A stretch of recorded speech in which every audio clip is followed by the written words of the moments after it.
Hey guys, what's going on? Um, I'm going to be bringing back a series I did for a while and then I kind of stopped. It's my what you've been playing video series, and basically I have four games here I just want to talk a little about.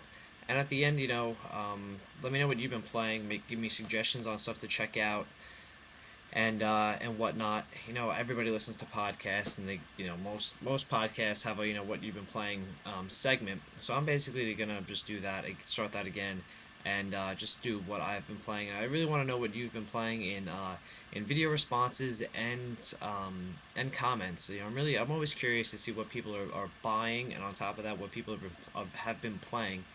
So I'm getting right into it. There's four games mostly that have been dominating what I've been playing over the past week ish. The first one I'll get out of the way because I know a lot of people aren't really gonna care about it, but I've been playing NHL 11. I just randomly got back into this. It's actually weird how I got into this game again. Um, what I usually do with hockey games, I'll play them. They always come out in September. I'll probably play them until November.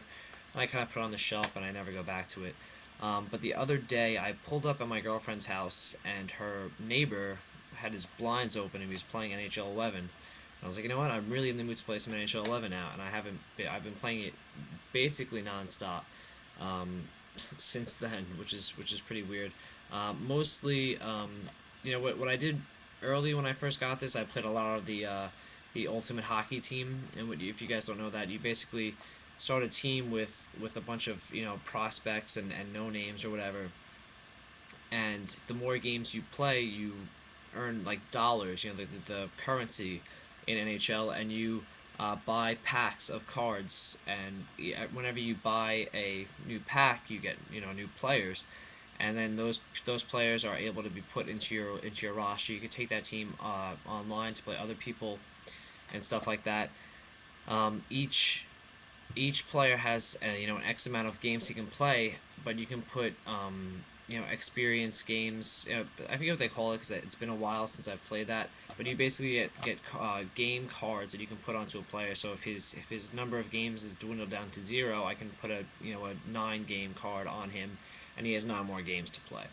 So that was what I was playing when it first came out. But now I actually just started a franchise with the New York Rangers, the team I always play with, I should say, and I'm actually trying to play every single game and just go through the season and basically start a franchise mode with them.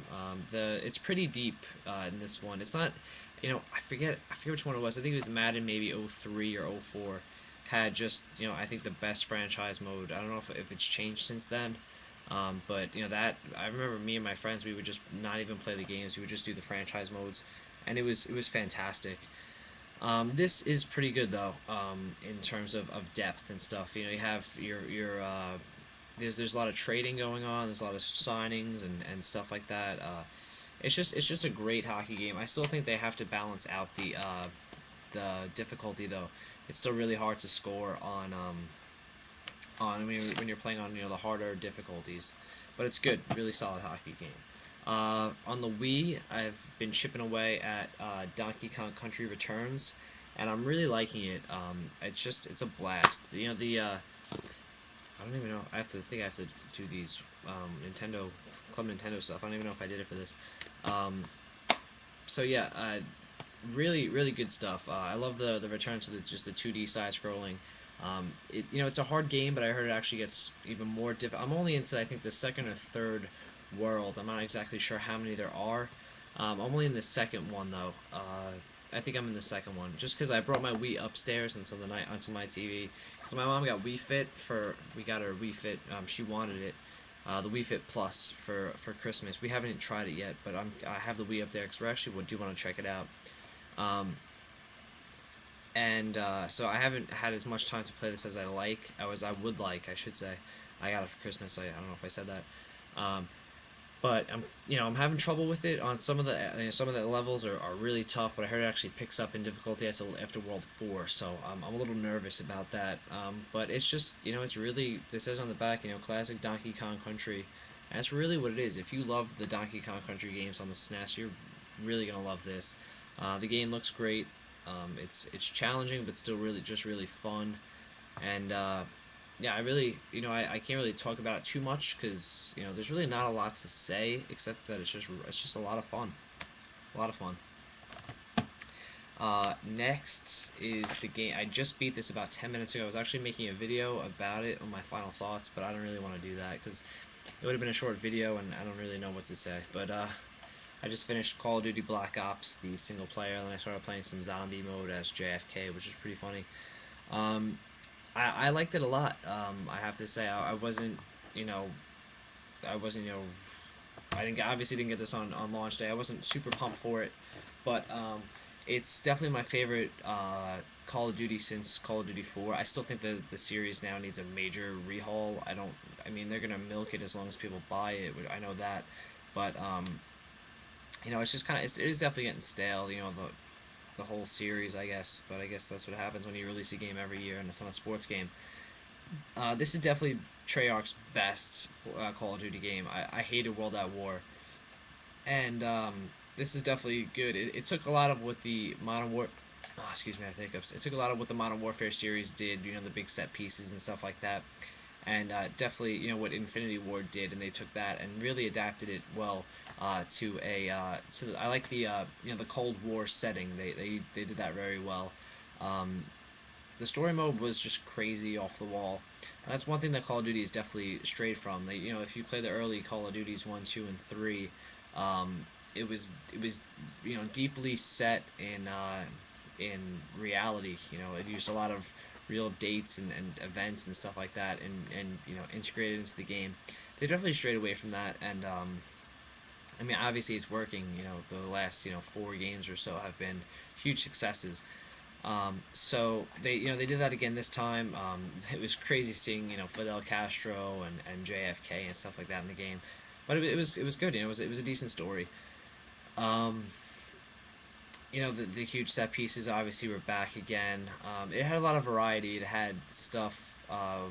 It had a lot of running and gunning, but then it also had some helicopter areas, and it had what else did it have? It had like you were in tanks and stuff like that. So there's a lot of variety, which is good. It kept it not prevented it from getting stale. I heard it was a lot longer than the last couple games, but I didn't feel it was that long. I didn't like clock myself, but I would say I finished probably about 7 hours, if that, maybe 6. I don't remember the last one being like 4 or 5 hours. So I think it's right on par with other shooters. But you know what? In all honesty, like I didn't mind. Usually at the end of like shooters, I'm just like, all right, I want this to end. I want this to end. This way, I really didn't care. It was still a lot of fun, and that's not a lot of shooters in my book can say that where I'm still having fun right through from the start to the end. So it was cool. A lot of twists and stuff like that. It was really cool. I really enjoyed it. But the last game has just blown me away. This is just a rental. I'm actually gonna pick it up tomorrow. I have a gift card. And I don't, this is a game, I mean, I probably would buy if I didn't have a gift card, but I have a gift card, so I'm going to buy it. And it's Bayonetta on the 360. It's also on the PS3. The sole reason I checked this out from Blockbuster was because of GiantBomb.com. Those guys talked about this game nonstop, saying how great it was. So it was, I was just like, what, let me just check it out. I played the demo, I think, and I liked it, but I wasn't blown away by it, and it was too much like Devil May Cry, and I still think it is a lot like Devil May Cry. A lot of people say it's not, but I think it is. It has the same style. But it's a really sexy game. I don't really use that term too often, but it is. It's a really sexy game, and it has a lot of voluptuous women in it, and it's a really dirty game in the sense of just that it just feels dark and gothic, but it's fantastic, and there's a lot of humor in it as well. It's Sega did a fantastic job with this, and I really hope that you know Sega is weird. They'll have a game like this and they'll release. I think Alpha Protocol was by them also, so they're such a roller coaster developer these days and publisher. I guess more publisher than anything, but yeah, I'm just having a blast with this. If you like Devil May Cry, check this out. It is probably better. I have only played Devil May Cry 1 and 4, and I'm definitely having more fun with this than I did with Devil May Cry 4.